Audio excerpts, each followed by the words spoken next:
That's what it looks like on your phone. Is it just me? I see Bill fine. I see Dave fine. Bill is choppy.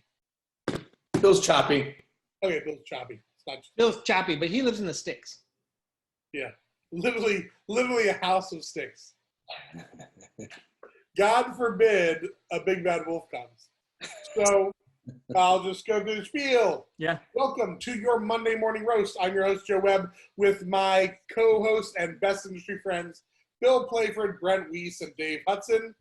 This is episode 3, and our show is the equivalent of gathering around the old water cooler, coffee in hand, catching up on each other's weekends, discussing current events, along with topics such as life, love, and a little work, anything that makes us happy or sad. You too will be able to join us. If you want to weigh in, share, or ask questions, drop it in the comments, and if you're up for it, we'll direct message you a link to join us on video. You can ask us questions. We might ask you some questions. And you may even be subjected to a light roast. Hence, your Monday morning roast. With that said, cheers, boys. Cheers, brother. Cheers, everybody. Hey, Facebook. Hey, Facebook. Hey, Facebook. So I want to first launch and give it something relatively topical. Bill and I spend a lot of time naturally talking about the Chicago Bulls dynasty, and I know there's no sports right now, no live sports. I know they just had NASCAR yesterday, I believe, because a lot of people are tweeting about that. I don't watch that, but I know Bill likes Formula One. So what I'll say is The Last Dance for me, The Last Dance, the documentary about the Bulls dynasty, has really been a nice reminder that sports exist, and it's been keeping me occupied. So I'll just ask you, Brent, I know you said you watched The Last Dance. Tell me a few of your takes. I've been watching it. I didn't watch last night. I usually on the Sunday nights I'll do both episodes. So last night I came back into the city from my East End studio, so I didn't watch it. So I'll pick it up today. But I was actually sharing this morning with Lisa over breakfast because she was asking, like, is it worth watching? And I was not just with Lisa, but I was actually telling some people with a client that wouldn't normally watch it. I said it's an interesting study on organizations as a whole. Not just the star power of Michael Jordan and that team and how it was built, but how an organization needs to move through maintaining that kind of success. I think that part of the documentary is super interesting because I guess it was in my teens and in my early 20s was when I was watching those teams win and do what they do. Like, so watching this back, I remember every game, every shot, yeah. every playoff. And I was watching, the footage the other night of Barkley, they when they were playing Phoenix, Barkley's elbow all wrapped up and like padded way up because it was so injured. But he was the first guy. I remember watching all their playoff runs. He was the guy, to me, I was like, this is the guy that's going to beat them. Like, Barkley is playing out of his mind. He had no supporting cast. Like, Marley played like crap and everybody else. But I thought that, that was kind of just the cool, remembering that back. Like, every time you like watching this, I'm going, man, I remember when he came out of retirement. I remember this shot. And I was really lucky when I think I was about 20 or 21 years old. I saw him play against Sam Bowie. I think it was the Nets, right? Maybe Bowie was drafted by the Nets. That was the guy drafted before him, right? Before him. Yeah. And I watched from court seats beside the basket, and Jordan fell into us after like one of these like leapy dunks, right? My friend Trevor and I were at the game.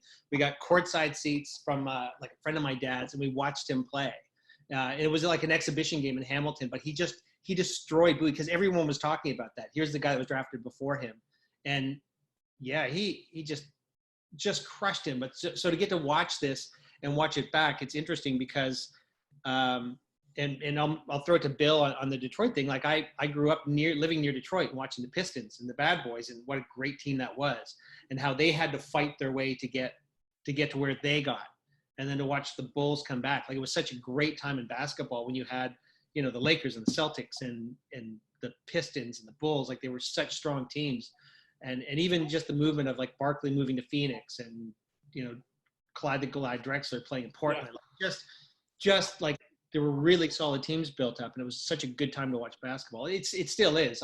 Lucky being a Raptors fan, but man, oh man, I love watching it from the sports fans side of it, but I'm more interested in watching the management of the organization as a whole and how that went down. Yeah, that's interesting. So, Bill, I mean, you and I talk about those old Bulls games versus Bad Boy Pistons, much like Brent said. I remember every single shot. I remember every game. I remember where I was when some of these things happened. And it isn't like a lot of people say, like, yes, Michael Jordan is like a different style human being. And like, I know some people said, well, it's trying to paint him as an asshole. What I find interesting is not that he wasn't the most talented person on every team. But what I find interesting is he had a different mindset on his team. The way he goaded, he pushed, he prodded, he challenged the people on his own team, and he made them tougher and better than they probably ever could have been without him.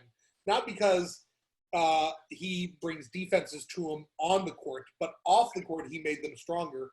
And that was the only way, because they go through in the Last Dance when the Pistons were beating the Bulls, you know? Yeah. So, I mean, what's some of your take on that Last Dance or how sports have, like what you've been spending your time doing when not watching sports? Is Bill there? Can you guys hear Bill? Yeah. So Well, my connection's really bad. I know this. But I was going to say the thing that I after the Bulls did that, and maybe when Kobe and Shaq played together. But since then, I can't watch basketball. It's not the same. You know, we can't forget that the Pistons had to beat the Celtics first, and those are just bloodbaths. All those games to watch. So I think to see that stuff growing up, to watching like grown men play basketball, and to see how it's played today, like it's not the same. Like it just makes you miss basketball. Yeah, I mean, definitely that type of basketball. Bill or Dave, I don't know if you're a big part of my life growing up, and now I have no interest in it. Yeah. Sorry, you were cutting out so much.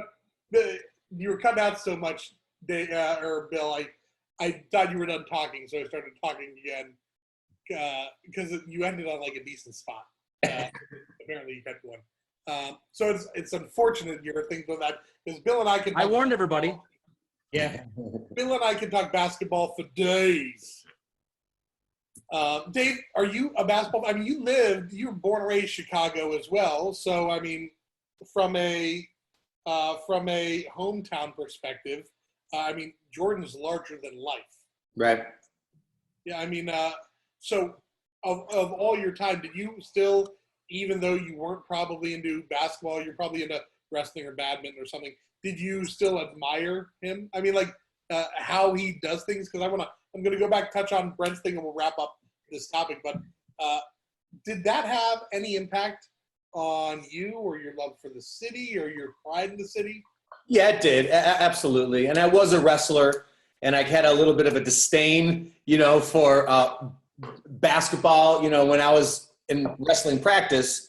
And I was a very, standard wrestler. I mean, I was strong enough and all that, and it was good. I was, very standard.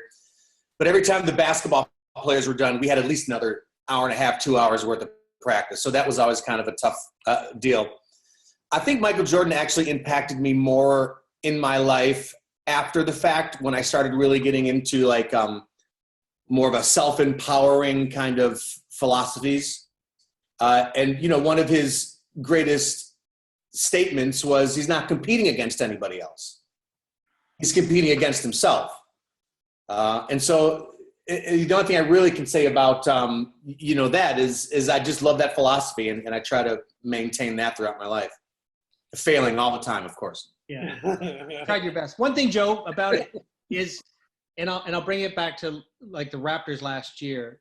There's a team and not that any player on the team is like Jordan, but Jordan's impact on the team being drafted the way he was, and then he took on the onus of I'm here to make this team the dynasty that it is. I'm here to lead this team and win and build championships. And when the Raptors traded for Kawhi before last season, they did that because of the way he played and the way he led. And what everyone in Toronto noticed last year about Kawhi's leadership of that team, their whole demeanor changed. And from the season before, with having a few different players in there, they couldn't close out. They couldn't beat LeBron. They couldn't beat anybody. And they went up against some pretty decent teams in this last year's playoff run. But their demeanor and their outlook and the way they played and the seriousness in which they handled the playoffs was a direct result of having someone like Kawhi in there as the leader. And so I was saying to Lisa this morning while we were talking about the documentary, it's interesting to watch how one player defines the characteristics of a team. And maybe it's the same with Isaiah and the Pistons, right? I mean, not a lot of players like Isaiah, but Isaiah built a team that not a lot of teams like to play either. No, agreed. I mean, to an extent, and yeah, I mean, Isaiah, them not notching the Bulls' hands after losing.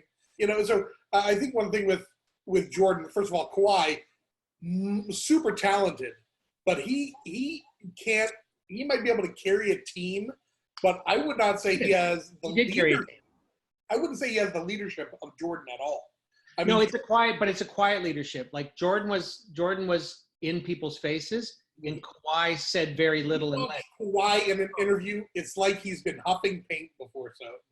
That's fine, but again though, maybe that's a different take. Like the loudest person in the room is the leader. It's not always. Jordan wasn't always the loudest. But he was always in people's faces at the practice stuff, and that's fine. Like look what they did. You can't contest anything the man did in the way he played or carried it. It's like how Chris Rock talks about Michael Jackson's Joe Jackson.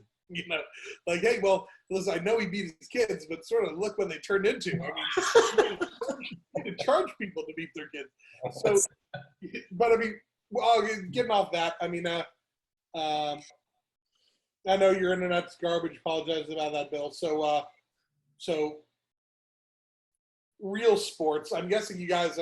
So Curtis is making mention of hockey. I'm sure we'll have a session about that. This one is just Last Dance and basketball because that's hockey.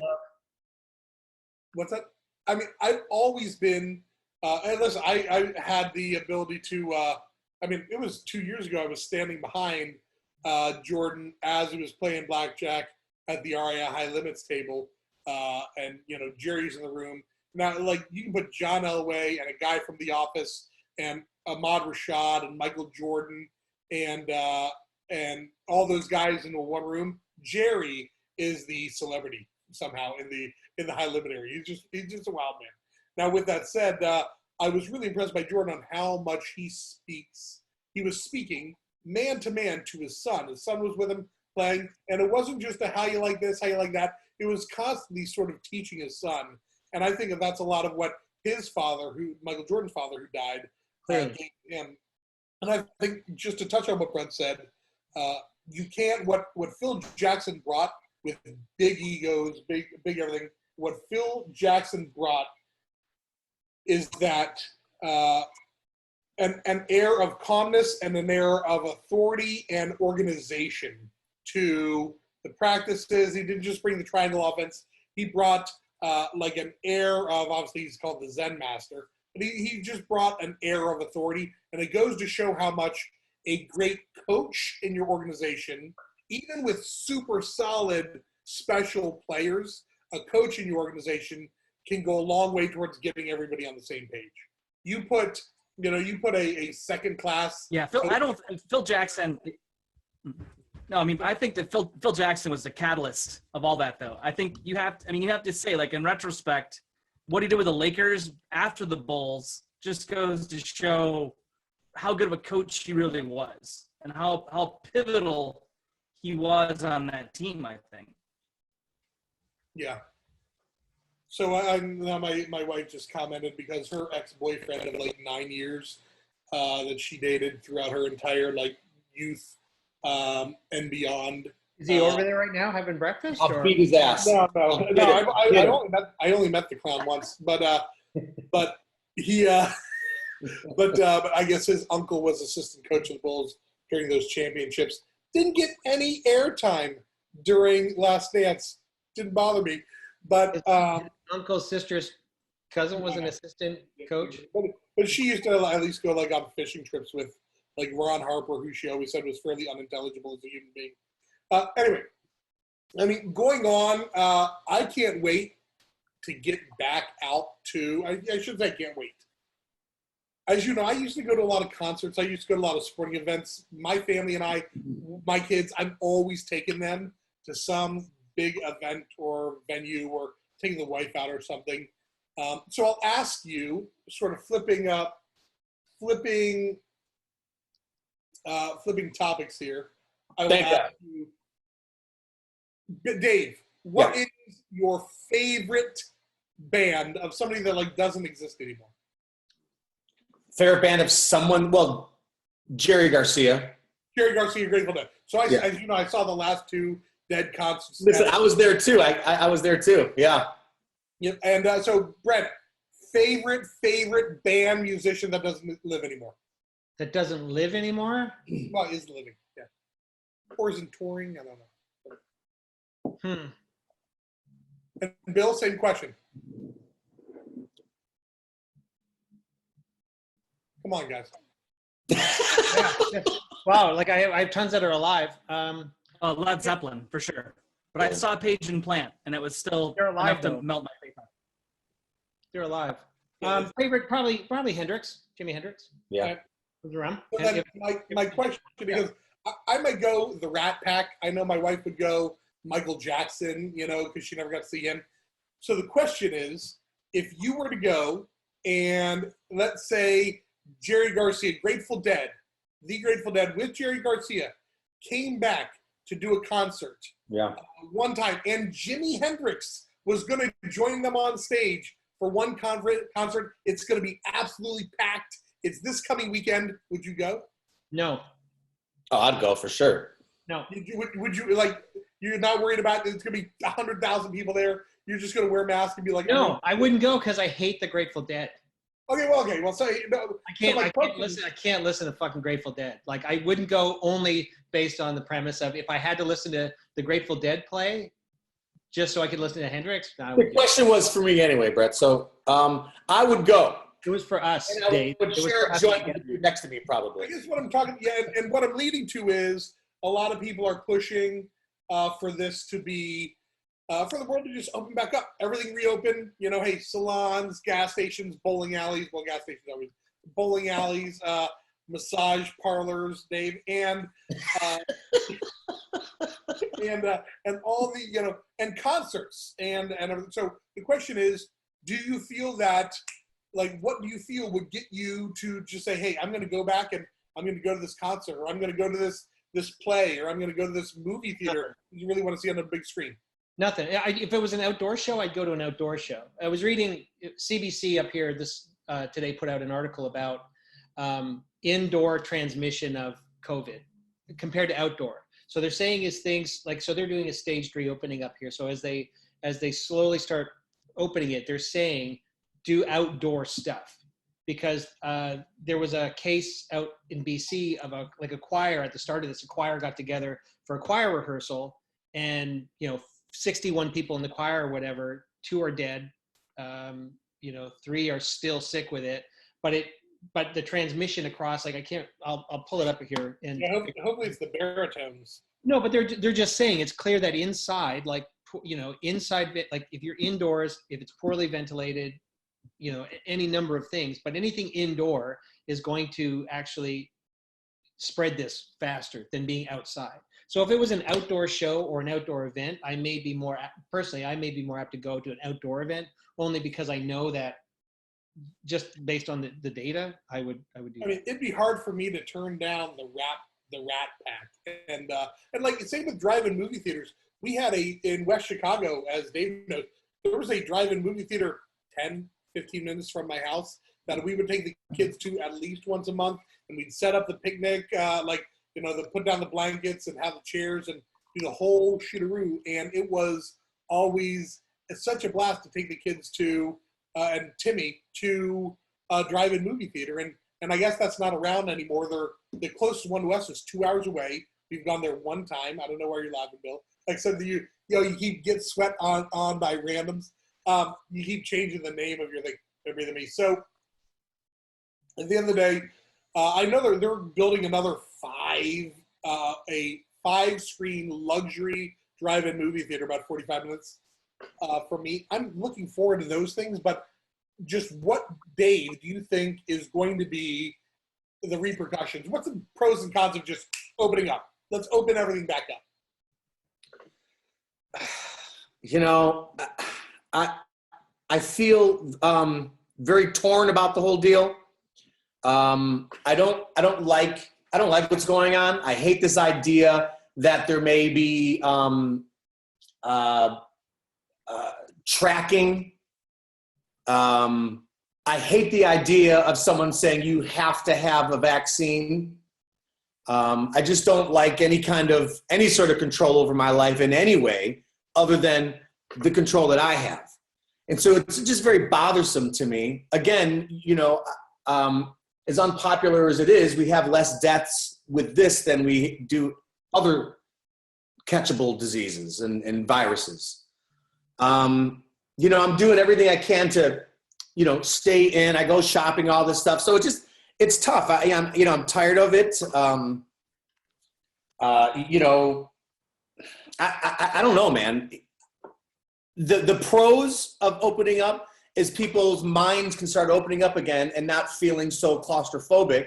I mean, people are starting to hurt themselves. The cons are it gets way out of control, and I'm the asshole. Yeah, and there'd be nothing new there. No, I mean, Bill, it sounds like you wanted to weigh in.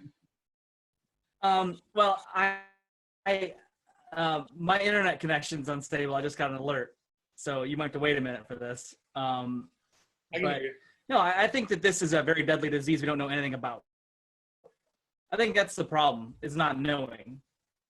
So if we knew more about it, we knew more how it was spread, how a little more aggressive in terms of wanting to get out and next to people. But it's the fact that we don't know how to treat it. You know, even at 6% mortality, where it is right now, it's still orders of magnitude more deadly than the flu. And nobody catches AIDS by getting sneezed on. Nobody catches cancer from getting sneezed on or coughed on. Nobody gets in a car accident from getting coughed on. So when you start to throw these other, you know, more deadly things in there, this is a very deadly disease. And I think we can take it seriously. I'll do it through a mask, okay? Yeah, so I mean, listen, I don't think anybody likes the concept of being tracked, but I mean, we've been doing this forever. I mean, Brent, Bill, myself, we've all been brought in to speak at Google. And I remember mentioning to Google, 5 years ago, that Bill and I were I was walking around my house. I couldn't find my keys. And my phone was in my pocket, turned off. And I'm walking around saying to my wife, hey, babe, have you seen my keys? I can't find my keys. I lost my keys, blah, blah, blah.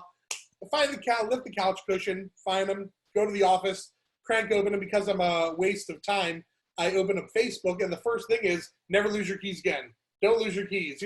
So, I mean, 5-6 years ago they were doing it, and I told this story at Google, and they pulled me aside later. They're like, we've been doing that a lot longer than you think. You know what I mean? So the fact that Edward Snowden, I mean, Patriot, everything, Edward Snowden mentioned, as Bill probably would say, all this was happening. They were tracking us through our phones years and years ago. And I think Bill's thing was, if you didn't throw your phone into a lake right then you can't complain about being tracked anymore. You know what I mean? Because they're following everything you do, everything you say, and there's not much we can do about it. But I mean, I think that's a little unfair. I think that's a little unfair to say, oh, if you didn't throw your phone away, 6-7 years ago, then you can't complain. If they're talking about, putting something in your body, that I think that's too far. So, I mean, I just don't know if they have the technology to come up with a password and put a new injection easier than they can do a vaccine. You ever seen I Am Legend? What's that? You ever seen I Am Legend with Will Smith? Yeah, it's been in dogs for decades. Dogs and cats. Yeah. No? So? Yeah. So I'd love it if Bill's I audio. don't think we should rush to it. Yeah. I'd love it if Bill's audio is working better because he actually does have good things to say about this when he's not cracking all the time. I'm going to turn off my camera. Yeah, turn off the camera. It sounds like Bill's drank a lot of slow gin, and he's just on the podcast this morning. I like what he says. Is it any better? Yeah. Is it any better with my camera off? Yeah, Yeah. because before Always you better said with your camera off. orders of magnitude. So here, give a spiel, Bill. Spiel it up, Playford. Now he turns it off. Now he's completely gone. He drops off. This So, is our best episode yet. Okay. Advocating for chips in my body. I do think that Good point. Here. You know what? Here, I'm gonna bring. I give up. Here, I I'm give gonna up. bring. I give up. Jesus Christ! Stop talking. I'm going to send somebody a Zoom invite right quick. If I can find it. Hold on. And so, give me just a second.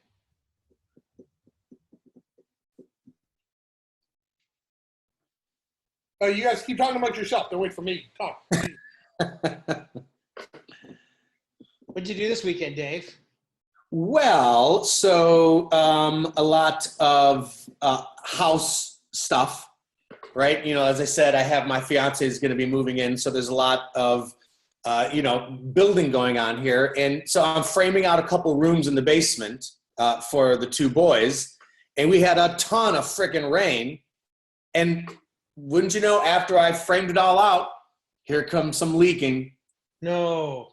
Yeah, brutal. You know what I mean? So the frame is up. There's no drywall or anything, but it's leaking like a son of a bitch, and I've seen where it's coming through. So after this, I'm right to the Home Depot to buy some filler for the cracks on the side of the foundation, because it's coming in right on the side of my foundation on my driveway. Pardon? You have a Yeah. Yeah. No. And the thing is, it's like this tiny little crack where it seeps through, but boy, does it come through. Yeah, it's because you're. And listen, and I've never had that issue before. So it's brand new. So it's always something. But the nice thing is, because you're having your fiance and her family move in, you get to fully blame this on her. Yeah. Oh, yeah. Absolutely. Yeah. I mean, listen. The best thing about being married or with somebody is the fact that you always have someone to blame. I mean, just like permanently. Like that's the key to marriage. Like not the key. No, not the key. It is one of the few silver lining. No, because there's a lot of benefits. This works in one and two ways. Boy, they're flying out though. Eh? The benefits are they're just rolling off. One of two ways. Number bang, one bang, is, bang, bang, bang, bang, bang. Take number your time, Joe.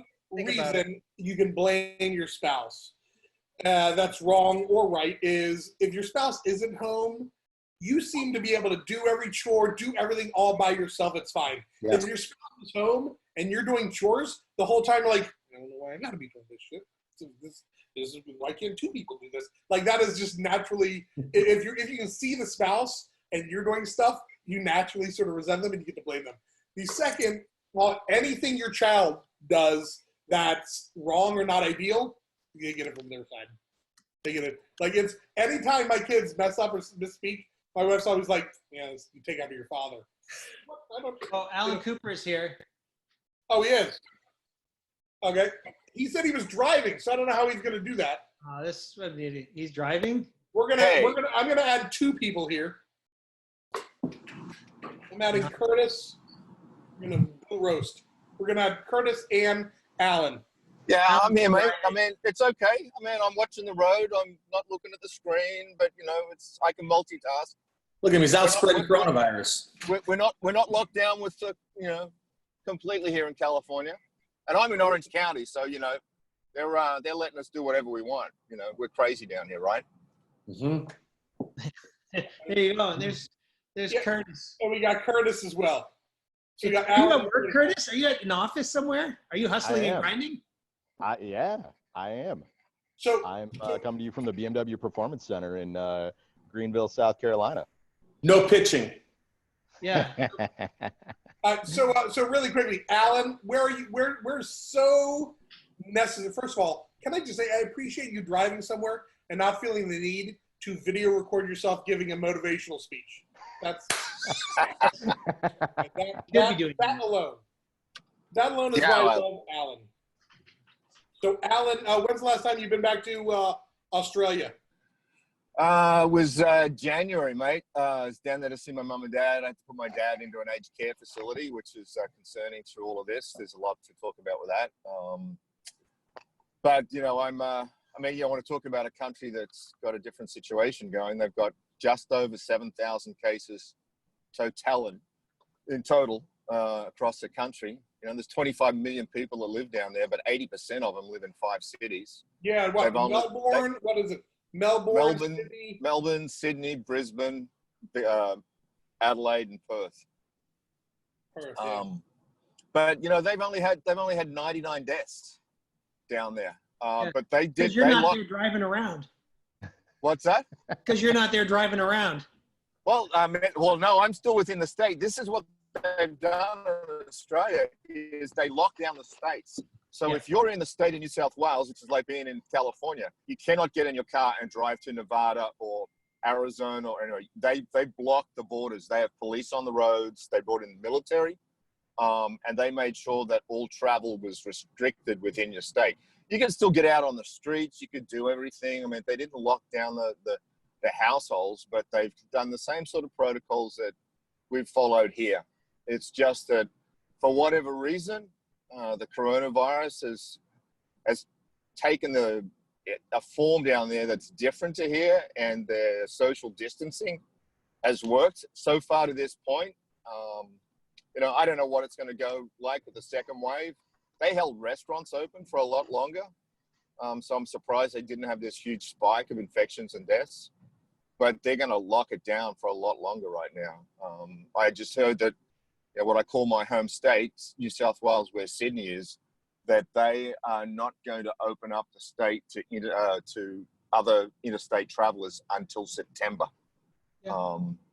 And if that's what contains this and gets a controlled infection rate through the community, so that they can handle it with the medical system that we have down there, then I have to applaud them. Yeah. I'm pissed off because of my, I got pretty vocal down there to the point that I got in contact with a previous prime minister that was vocal about what was going on. My dad goes into an aged care facility, and to this date, they are still letting visitors come in and see people in aged care facilities. The only thing they're doing is taking their temperature. He can see 2 people per hour over a 9-hour period. And there's 150 people in that facility.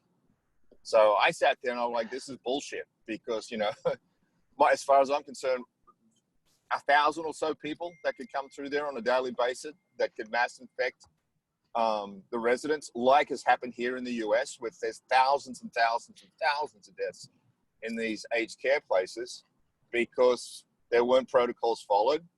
They are at the at-risk sector of the community of being old, elderly, and with morbidity issues that you can't control. So that's a little 2 cents there, Joe, about Australia and being. That was about 16 cents, Alan. Yeah, I was going to say that's 2 bits. That was a metric pound.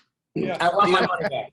But the Australian currency is not worth as much as the US, so that's why. No, because everything's great in America. Actually, at the BMW Center, they're all working there, and they started the day with hugs. Everyone just hugs.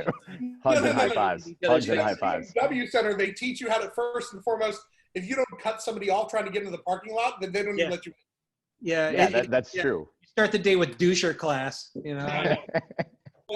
I have the Hendersons. I'll take one parking spot with 2 parking spots with 1 car. You'll love this, Curtis. I was driving in Toronto yesterday. A hug every time. I came up beside a Beamer, like a brand new one, couple in it, and on the back they had a bumper sticker. I swear to God, it said, "New driver, please be patient." And they on the back of a Beamer, and I just wanted to like plow into them. New driver. Please do, then they'll have to buy another one. I just like the fact that like people that have a 300 series or whatever 3 series all believe that like some reason they're millionaires. You know. So Curtis, what is so important that you, much like Alan's just driving around, just spitting out the window at homeless people, what is so important for you to be out and about? Like, do they need you there? I mean, I've seen what you do. Do they need you there? Yeah, we've all seen what you do. Do they really need you there? No, not at all. Not essential in the least. No, I'm hiding from my children. Listen, I get that. No, the state of South Carolina opened up 2 weeks ago now, and cases are largely minimal here. And give it some time. Well, exactly. So Did they just go up in Texas this weekend because they're starting? There have been only 2 of us that have kind of been running the office here for the last couple of weeks. So there is much social distancing taking place. But yeah, it's not required that I'm here by any stretch of the imagination, but I'm definitely hiding from my children so I can be productive and actually get that thing that I don't do often, get it done, kind of. Fair enough. So I'll just ask. Everything you said in California is fairly open. Alan, South Carolina. Curtis, So hang on 1 minute. So I can't speak for all of California. I mean, Los Angeles County. So here's some differences. LA County extended their, the stay-at-home order until the end of July. They put a mandate out that you have to wear a mask outside of your house at all occasions. So if you go to the beach, you go walking the trails in the forest, you're riding a bike, you have to wear a mask. That's not the case in Orange County. Different county, different rules. You can go out, you can be out. You have to wear a mask into any essential services area, obviously supermarkets and doctors and so forth and things like that. They closed down dealerships very early in the piece in LA County and San Francisco. Of note, Orange County car dealerships never closed through the entire process. They have operated selling cars, servicing cars, nonstop. Hasn't changed. People are turning up, buying cars, servicing vehicles. I was at a dealership. I went to look at it yesterday with my old business partner. And this is a guy that he's 40 years in the business. He's got a couple of assistants. He sold 100 new and used cars last month himself with his little team. The dealership did about the same, and they're down about 40%. So you can't.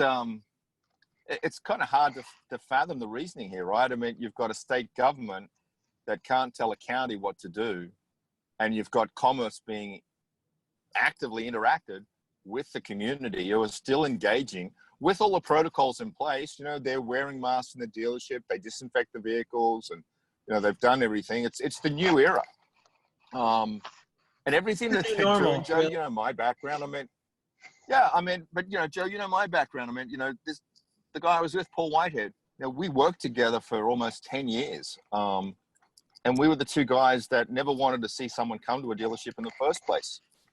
We'd dealer locate your vehicle. We'd order your vehicle from the factory. We'd ship it to you at home or at work on a truck. We'd do all the financing. We'd accessorize it. It sounds like a pitch. Rent a car for.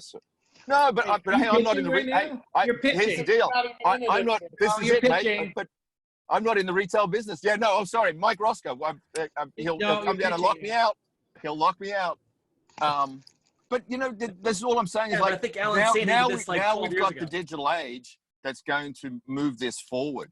I started thinking about people that it's triggered a change in human behavior, consumer behavior, and also from not just the retail side, but now from the vendor side and from the dealership side. So that if someone makes a phone call or makes an appointment, they're sure as shit probably going to turn up to drive a vehicle. as opposed to someone calling up and giving a fake name or a fake phone number, or you up somebody on the dealership block. They're not there for shits and giggles anymore, if that's what, you know, people would say. So I'm fascinated, but I'm stoked about it because it's just the business model we followed for a long time and it's successful. But you've had 100 years of the auto industry following what my father did, my grandfather did, in how we sold vehicles and the numbers game. You know, when we used to spend $50,000 a month to TV, radio, and newsprint back in the 80s and the 90s to drive 200 people to the dealership on a weekend, knowing that we get closed 15% of them, then, you know, we knew we'd do a good job. But shit, if only 100 people turned up, we were screwed. So I'm going to be fascinated by the science behind this, the data analytics, and what the behavior is really going to look like as it changes from the dealership side. You know, are they really now going to embrace a different mentality of working with your customers in your community? You know, we sold cars, mate, over, 15 years in the retail business. He's been in it 40 years. He doesn't spend a dime in advertising or marketing or consumer engagement. The reason is he's sold the same brand and products in the same PMA for that period of time. It's all repeat business and referral business because he does an amazing job with the consumers and they refer it. So welcome to the new world of efficiencies and effectiveness and recognition of the value of the lifetime engagement of a consumer. So there's my 12 cents worth, Brent. Yeah. So hey, listen, I've never let anybody else speak that long in a row if you didn't have that accent that you know I dig. So, so congratulations. As you know, on my bucket list, even on my website, it says Australia is one of the places that is like my bucket list where I want to go. But unfortunately, I don't have a criminal record, so I don't know if they'll let me in. But I listen, mate. I've got all the connections to get you in. So my connections, I got the right fellas. I can put the pressure on. Yeah, I think you name dropped a prime minister a couple minutes ago, right? No, I didn't name drop the prime minister. Name dropped it. I just said there wasn't. You know, hey, but I'll tell you what. You know how I connected with the guy? He followed me on thanks, Twitter. Later, bro. Thanks for inviting me, Joe. All right, I'll shut up now, mate. No, because we got to give Alan his roast, and then we'll move on to talking about your face. So Alan, first of all, I love everything you do. I love it. He and I got to go around to a bunch of different cities and speak together. He's got some really fun bar tricks. Very likable guy, despite the fact that he has some extremely questionable pictures of him laying down with kangaroos. And I'm not joking about that. It's really multiple kangaroos. I'm not picky, mate. Yeah, I know. I imagine when I go into your house, all the kangaroos are just wearing aprons and stuff, walking around, like giving plates of, you know, I don't know, whoever, whatever it is. No, they're not in the house, mate. I don't like lawnmowers, so they just munch the right way at the grass in the backyard. It's fertilizer. It's all cool. It's all good. Perfect. Anybody, you guys want to give a shout out before we let him go? No, he's talked enough. Yeah. And by the way, I'm out because I'm going to the doctors. I tore my hamstring really bad last go talk to somebody else. Go talk at someone else. Okay. Hey, it's great seeing you guys. I'll look forward to catching up next time. Hey, Joe, I'll give you a call. Let's have a chat, mate. I got something to talk to you about. Yeah, absolutely. Enjoy your third trip of the week to the proctologist. Yes, mate. Done. Thank you. Bye. Bye. All right, Curtis.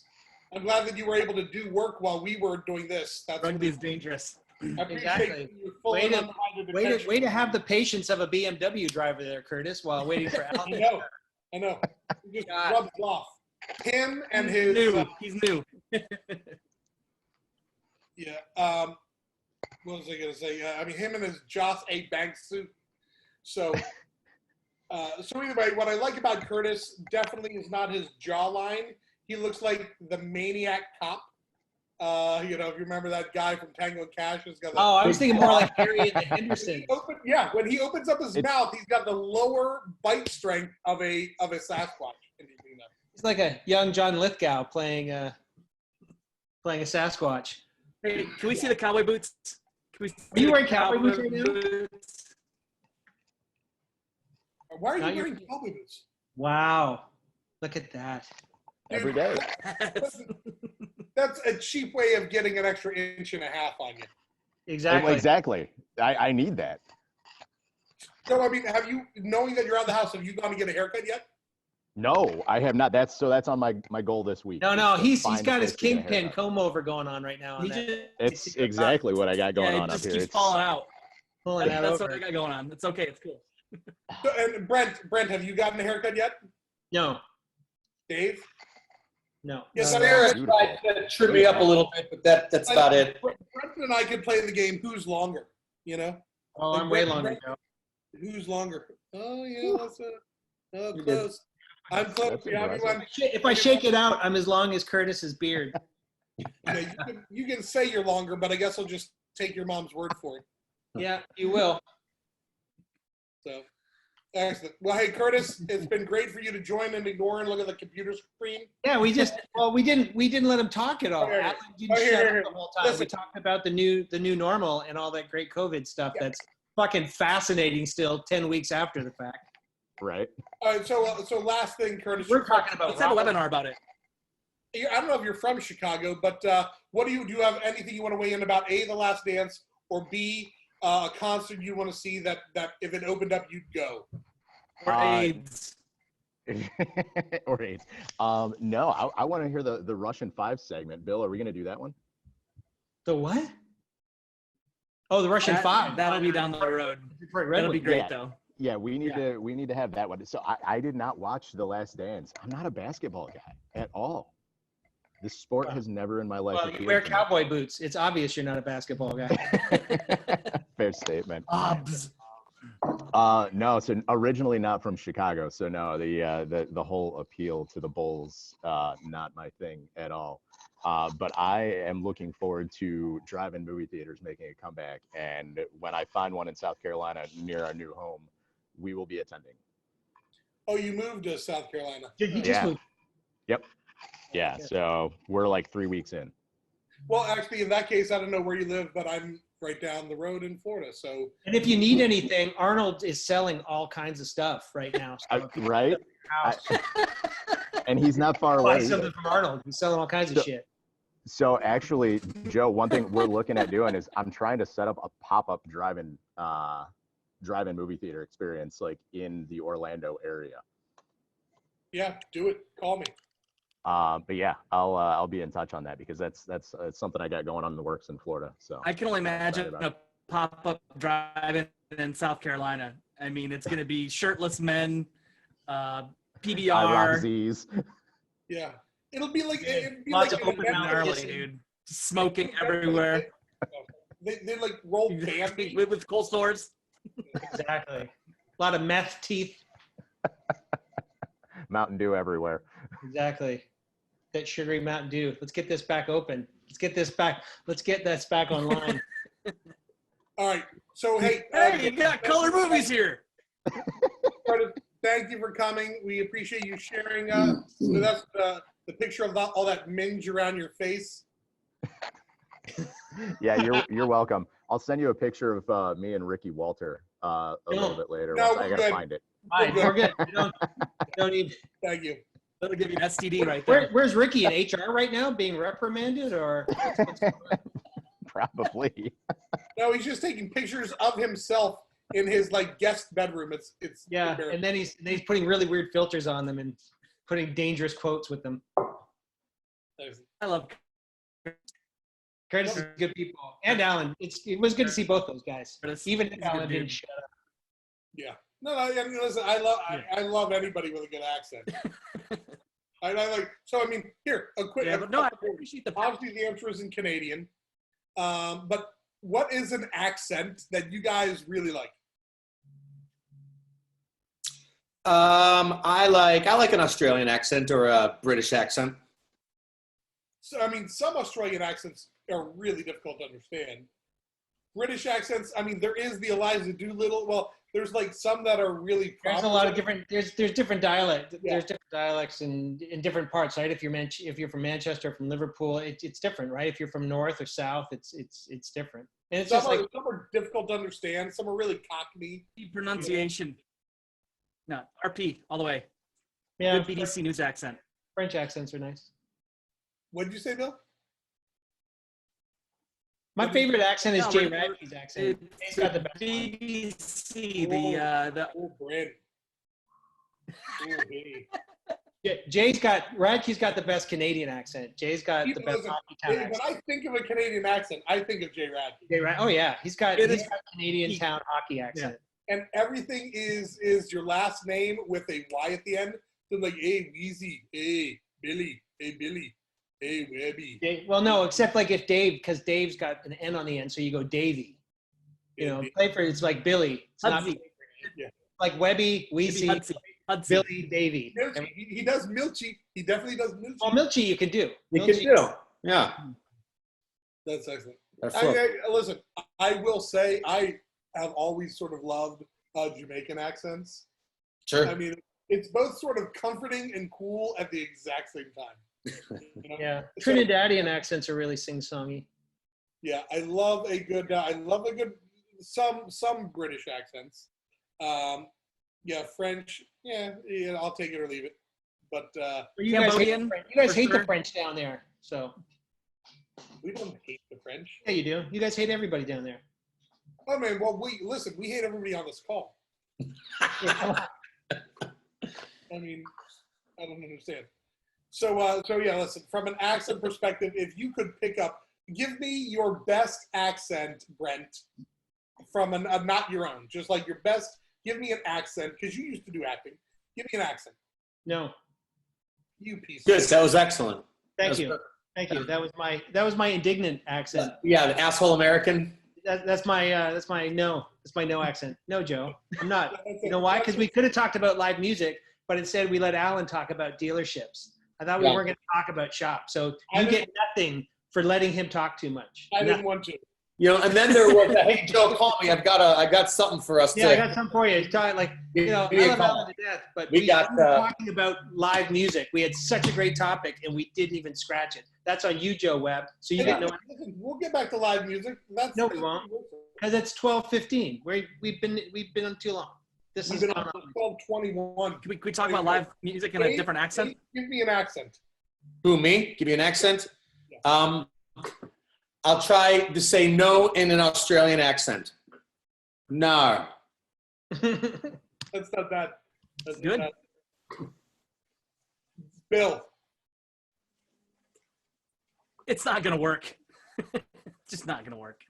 But Bill and I have in the past literally just spoken in an Irish accent for like 3 or 4 straight hours to each other. And you know what? Irish people love it when people who aren't Irish talk in Irish accents. They Yeah, no, love I'm certain they don't. I'm it. certain They they hate don't. it. They Oh, hate it. Jesus, Mary, and Joseph, and all his carpenter friends. Yep. But either way, it is fun to know that our industry and our sphere of influence online affects people from all walks of life. Sphere of influence.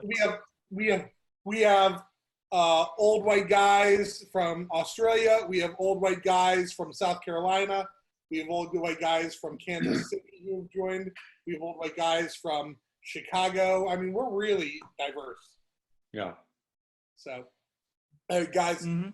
listen, we've got more to do, but I think we'll wrap it up because Eric, Eric Mills, was he supposed to be here today? I almost said he was our fearless leader, but I couldn't stomach it if I said that. So we should all just roast Eric a little bit, but we'll let it. Since he's not here to defend himself, we won't do it. Well, we can still do it. We apologize. So but Eric, anybody who knows, whenever we're supposed to do something like 3 or 4 of us together, he always says he has an emergency meeting spring up, which I can only imagine is like him having like hemorrhoids burnt off or something. No, The Probably. toilet's clogged. yeah, maybe James Klaus locked himself in a room by accident. You had to help him get out. He has to teach him how to tie a tie or something. Exactly. Susan cooked a big meal that he can't miss. Eric has to get up on a footstool and lean behind him and Exactly. do this as they look in a mirror. James tied his tie too tight and he's suffocating. When James gets really excited, his tongue comes out. We gotta have him Maybe on. if we're talking about tracking people, we should put a tracker on Eric's phone because I'm sure he's gone out to buy a sub. Yeah, excellent. And you've more than likely been doing some plumbing work as well, like you did this weekend, right? Whether it's pipe or tile. Something to do with pipe and tile. Dave was Me? No, I've been framing a basement. I have a lot of shit going on. I had to. This has been the worst. This has been the worst episode ever. By the way, Indeed. We were all over the board this time. we're just getting shittier. Yeah, we were less interesting by far. All right, everybody. I will listen, and I blame this wholly on Eric Milch, who said these are the topics that I want to cover, and then he didn't show for the meeting. So if you didn't like this, that's for Eric. Okay, so he will never get these topics back again. I will talk to you guys later, and see you guys in a few. Maybe. Yeah, get your internet fixed, Bill. Son of a bitch. Thanks, Alan. All right. Bye, jackasses.